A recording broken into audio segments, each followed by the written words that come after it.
Have you ever wondered why certain emotions from your childhood still follow you into adulthood, even after 40 or even 50 years? Why some of your habits feel carved into your personality, or why memories from the 1970s still bring a strange mix of warmth, heaviness, and questions you never fully answered? People who grew up in the 70s lived through a very special kind of world, a world where life felt simpler, but emotions were often complicated.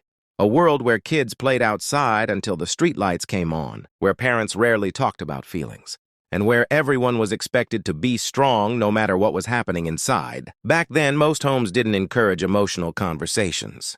You were taught to keep things to yourself, to solve problems quietly, and to never burden anyone with your struggles. Many of you were raised to be independent far too early, learning responsibility before you learned how to understand your own emotions. And today, even as an adult with decades of experience, those same childhood lessons still echo in how you react to stress, how you handle relationships, and how you deal with loneliness or disappointment. Sometimes you may catch yourself shutting down during conflict without knowing why, or feeling guilty for needing help, or taking care of everyone else before taking care of yourself because that's what you were trained to do. And sometimes a song from the 70s, an old toy, a TV show, or even the smell of something familiar can pull you right back to a childhood moment you never fully processed, a moment that shaped you more deeply than you ever realized. Why does nostalgia from the 70s feel so warm, so comforting? Yet thinking about your own childhood carries a silent weight.